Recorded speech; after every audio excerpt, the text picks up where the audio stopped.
Even for a native Arab speaker, it is difficult to understand the Quran. You need hadiths, tafsir, and you need the guidance from a scholar.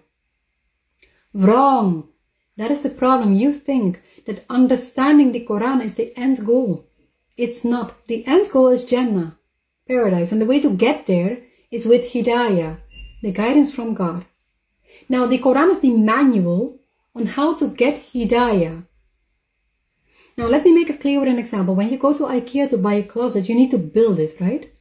Now, do you read the manual from front to back and the closet builds itself? No. You read step 1, you do it, and then move on to step 2. The same way do you have to read the Quran. But are you doing it? Let's go to the Quran. Let's see. Surah 1, Al-Fatiha. In the name of God, most gracious, most merciful. Praise be to God, Lord of the universe, most gracious, most merciful. Master of the day of judgment. You alone we worship. You we ask for help. Guide us to a straight path, the path of those whom you have blessed, not of those who have deserved wrath. 3 things. You alone we worship. That's the essence of Islam. You we ask for help. Who are you asking for help? Mufti Menk or God? Guide us to a straight path.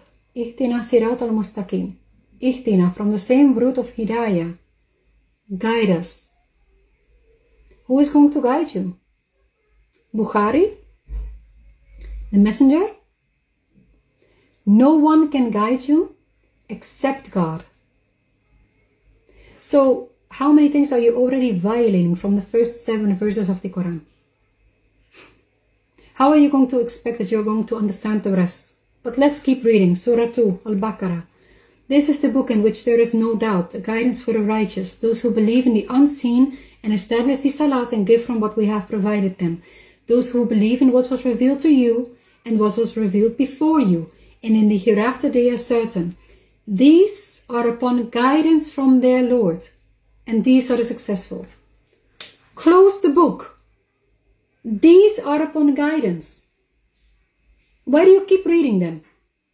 How many verses did I read? 7 plus 4, 11 verses. And I already know how to get the guidance. So what did you not understand? Let's see how many things you are doing or not doing from these few verses from the 2nd chapter. The book in which there is no doubt. God says the Quran is an explanation of all things.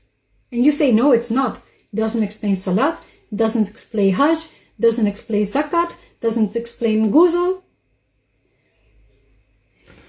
Guidance for the righteous, yes, but not enough. It's not enough for guidance. You need other things to be guided.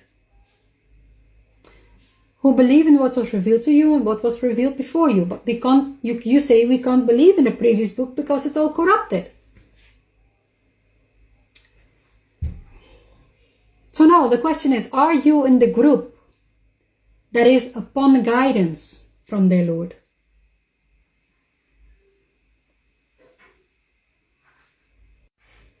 Now, how did that happen? Have you ever truly, with your heart, asked God for guidance? Because I think that you are just following what you found your ancestors following, even though your ancestors understood nothing and were not guided. They were following majority just like you are following majority. Even though majority will divert you from God's path because they follow nothing but assumptions. Satan is our sworn enemy. He vowed to God that he would take with him as many of God's servants as possible. How do you think that he was going to do that? Do you think that Satan doesn't know the Quran? He knows it better than you and me. How do you think that he's going to convince people to go away from God and the messenger? Easy. With the Quran itself. Obey God and obey the messenger. Voila. Obey God, Quran. Obey the messenger, here, all these books that are written 200 years later. That is not the book of the messenger. God and the messenger gave you one book. And here it says, on the day of judgment, the messenger will say, my Lord, my people have abandoned this Quran. In other words, Lord, We have obeyed our superiors and our dignitaries, but they led us away from the way. And now you are here as an agent of Satan, trying to make other people doubt their book, the Quran. Saying, no, but you need external resources, you need more. God is not enough for you. Or like people who say you are depending on a translation, you're not actually reading the Quran. Had we made it a Quran in a foreign language, they would have said, if only its verses were made clear. Non-Arabic and Arab say, for those who believe it is guidance and healing. As for those who do not believe, there is heaviness in their ears and it is blindness for them. These are being called from a distant place.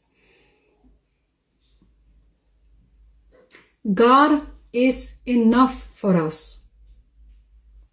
No matter what example you come with, what hadith you bring me, what tafsir, whatever you come with, God provided me with the truth and a tafsir better than yours.